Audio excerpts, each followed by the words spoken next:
I don't really understand myself. For I want to do what is right, but I don't do it. Instead, I do what I hate. There's a war happening around us. Each and every day we wake up, we're at war. And this war oftentimes causes us to have to confront our sin and confront those areas of our lives that we're struggling in. And when we feel conflicted, when we feel torn between thoughts, when we feel like, we want to do what's right, yet we're always pulled to what's left. We want to do what's right in God's eyes, yet each and every day we feel like we're failing Him. When we find ourselves conflicted in thought, conflicted in our spirit, conflicted in our everyday life decisions, we are never effective.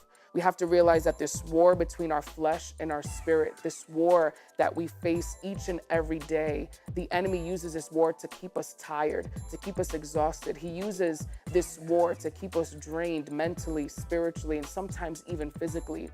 And the question is, what do we do in those moments? What do we do when it seems as if we're losing this battle? What do we do when we feel conflicted, we feel torn, and we don't know what decision to make, where to go, who to turn to? Where do we go in these moments?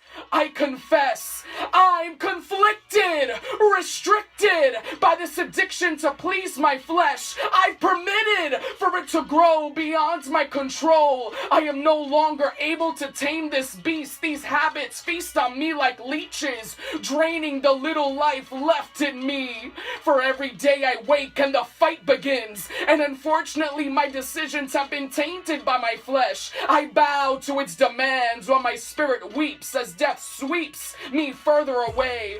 And I had to really confront this question. I had to think about this. I was feeling conflicted. I was feeling torn in thought. I had to ask myself, what should I do? Where should I run to?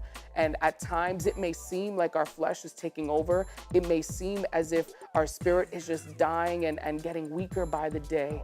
It's awesome to know that even in moments of great temptation, in moments where our flesh is taking over, the word says that the Lord will always provide a way of escape. Find that way of escape. Find that way of escape that God has planned for us, where we can get out of those moments of temptation, get out of those moments of feeling conflicted. Oh, wretched man that I am, who shall deliver me from this body of death?